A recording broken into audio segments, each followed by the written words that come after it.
त्यसैले यी किसानहरूको लागि यी निमुखा ठारूहरूको लागि कानुन बन्नुपर्छ। यदि बनेन भने हामी सामूहिक रूपमा 12 मौजाका किसानहरू त्यही सिंहदरबारको अगाडि जलेर खरानी बढ्छौँ र दिनदिनै जसरी हामी मरेर बाँच्नु परेको छ, दिनदिनै होइन एकैचोटि सामूहिक रूपमा 12 मौजाका किसानहरू नै हाम्रो चाहिँ यो आन्दोलनलाई त्यही बिसाउँछौँ कि हातमा लाल पूर्जा कि चाहिँ हाम्रो चाहिँ आत्मदाह, यस्तो खालको हामीले आन्दोलन गर्छौँ। यो आन्दोलन निर्णायक नै हुन्छ भन्ने मैले कुरा जाहेर गर्न चाहे हजुरका। यस्तो जग्गा आफन चाहिँ घर बनिएको जग्गा चाहिँ हाम्रो जग्गा निहो कना अवस्था बा यी काकर यी मुही पूर्जा हो हेरी मुही पूर्जा यी बाबाको नाममा चाहिँ मुही पूर्जा बा। तर चाहिँ यहाँ का लिखल बा गल चाहिँ भूमि ऐन 2021 को दफा 25 अनुसार निम्नलिखित देवा बजिम मुही पूर्जा का यी काकर चाहिँ भूमि ऐनमा चाहिँ लिखल बा कि ठीक बा हमारे खेतवा हाम्रो भनिलक जग्गा चाहिँ हमार निहिल कल सेबे मुही पूर्जा त पा रखली हाम्रो भूमिमा चाहिँ व्यवस्था भूमि ऐन 2021 की व्यवस्थामा चाहिँ आधा जग्गा चाहिँ पाए परत कहीं कहिकन चाहिँ नेपाल के कानुन चाहिँ लिखल। तर वो भूमि ऐन वो जुन हमार मुही पा रखली वो भी हमरिन चाहिँ नहीं देठो काकर नहीं देठो कल से हमरिन चाहिँ दमन शोषण अष्टके चाहिँ कजितिर भी हिग्रिन चाहिँ कमिया बनीतिर भी हिग्रिन चाहिँ दासमा चाहिँ जीतिर भी कहिकन चाहिँ उहाँहरूले हाम्रो बचोट तिर्के यी महिलाको होइन पिरबटी नुकन। अब हामीलाई मुक्ति या लाल पूर्जा भन्ने चाहिँ जुन चाहिँ हाम्रो यो सङ्घर्ष समितिको मूल नारा छ, यसलाई नेपाल सरकारका हामी सन्तति हौँ, यो देशका हामी नागरिक हौँ, तसर्थ पनि हाम्रो मौलिक हक अधिकारहरू सुनिश्चित गरिदिनको लागि विरोध स्वरूप यहाँबाट काठमाडौँ जाने भन्ने कुरो छ। म वडा अध्यक्षको हैसियतले भने यहाँलाई अलिकति आर्थिक समस्या पर्छ भनेपछि वडाबाट दिने 10-15 हजारसम्मको धेरै आशा नगर्नुलाई, किनभने अहिले बजेट छैन। 15 हजारसम्मको आशा गर्नुलाई वडाबाट म सहयोग गर्न सक्छु। मैले वर्ष हुइल बेला फे गुठी 2021 सालमा चाहिँ हमार मोही आने हक भराइल देख पर्था। 30 सालमा बनगाउँमा गएको बेलामा हामीले सरदारीका महन्तसँग हामीले भनेका हौँ।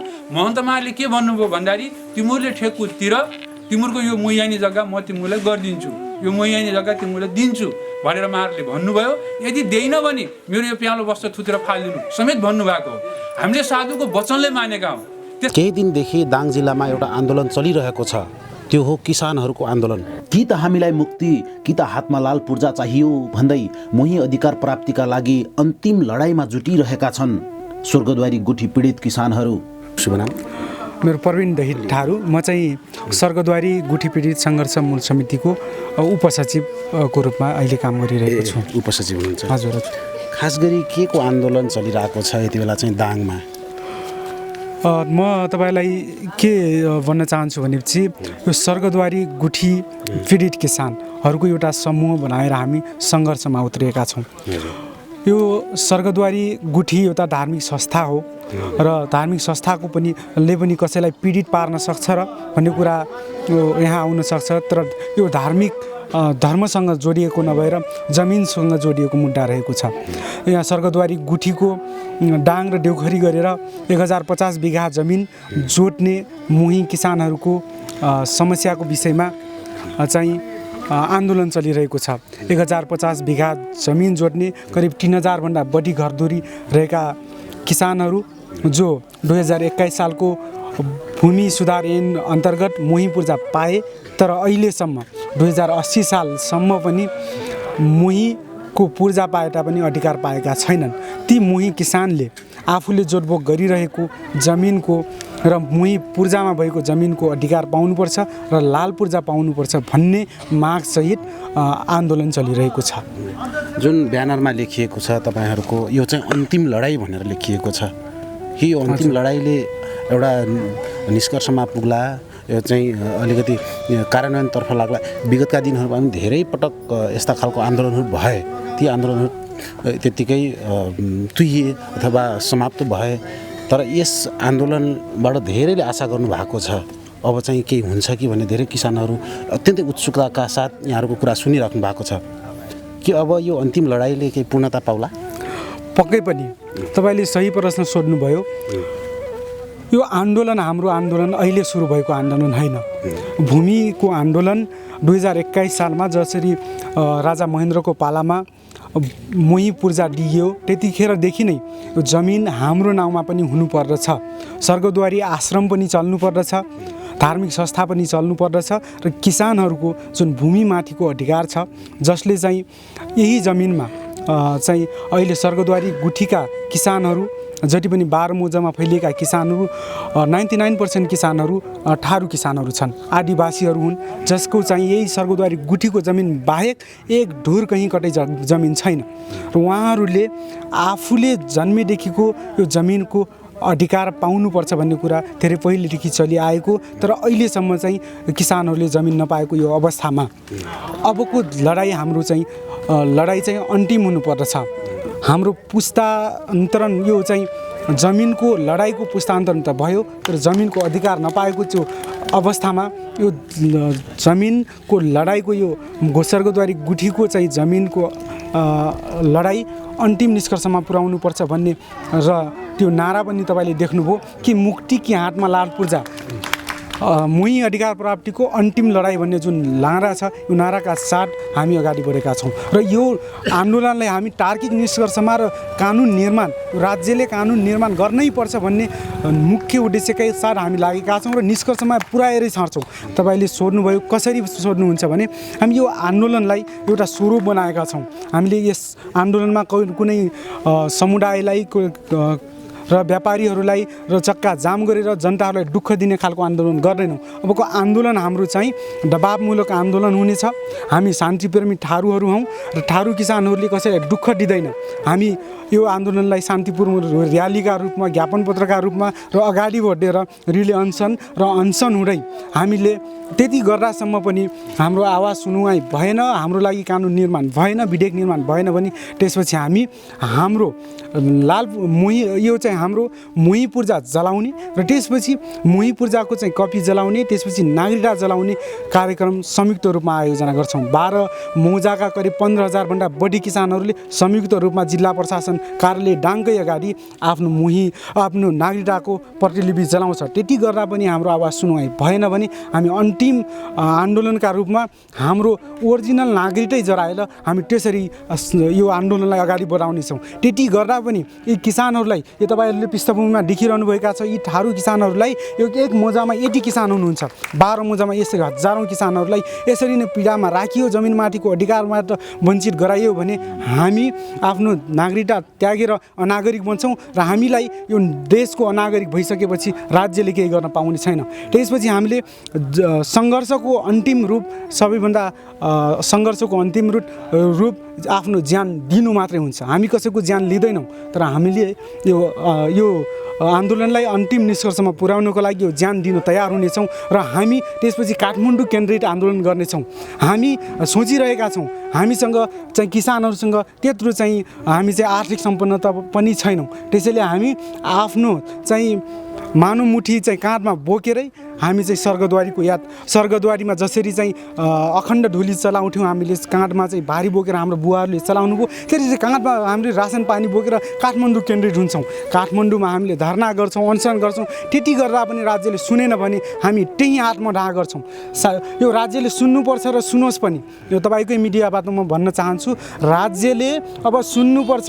यी ठारूहरू पनि देशका नागरिक हुन् र पहिलो दर्जाका नागरिक हुन् भनेपछि यी ठारूहरूको लागि पनि कानुन बन्नुपर्छ। यी 12 मोजामा रहेका हजारौँ ठारूहरूको लागि पनि कानुन बन्नुपर्छ र उहाँहरूले पनि जमिनको मालिक बन्न पाउनुपर्छ।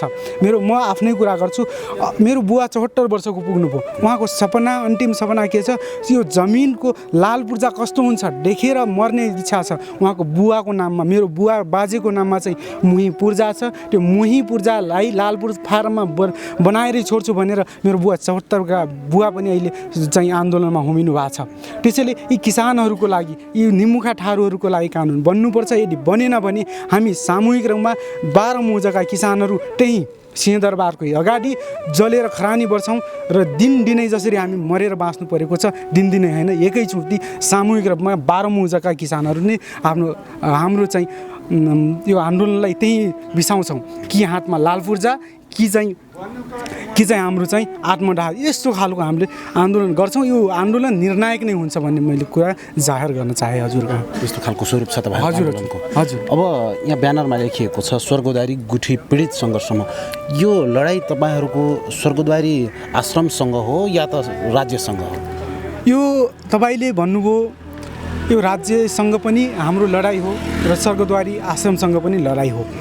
स्वर्गद्वारी कति हामीलाई जग्गा प्राप्त हुने कसबाट हो? हामीलाई जग्गा 2021 सालमा भूमि सुधार ऐन लागू भइसकेपछि यो जग्गा चाहिँ किसानहरूलाई दिन स्वर्गद्वारी आश्रमलाई कसैले छेकेको थिएन।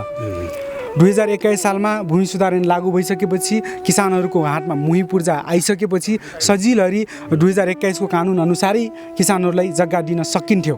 तर राज्यले चाहेन, यो स्वर्गद्वारी आश्रमले चाहेन र यो स्वर्गद्वारी आश्रमको नाममा त्यो त्यतिखेर यो जग्गा थिएन।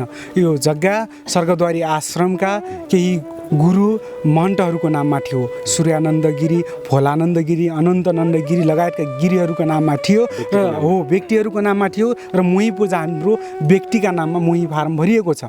र 2030 सालमा यो स्वर्गद्वारी गुठीका जमिन जोत्ने किसानहरूसँग सल्लाह नगरी स्वर्गद्वारी गुठीको नाममा यो जमिनलाई त्यहाँ चाहिँ दर्ता गरियो र हामी स्वर्गद्वारी गुठीका रैती हुन पुग्यौँ। र त्यसपछि पनि स्वर्गद्वारी गुठी निजी गुठी थियो। निजी गुठीको जमिनमा निजी गुठीले 30 बिघाभन्दा बढी जग्गा राख्न नपाउने चाहिँ नियम छ। त्योभन्दा बढी जग्गा भएमा हटबन्दी लाग्नुपर्ने कानुन थियो। त्यतिखेर स्वर्गद्वारी आश्रमले जग्गा दिन सक्थ्यो। आफूले 30 बिघा राखेर बाँकी दिन सक्थ्यो, किसानहरूले बाँड्न सक्थ्यो। त्यो पनि गरेन स्वर्गद्वारी आश्रमले।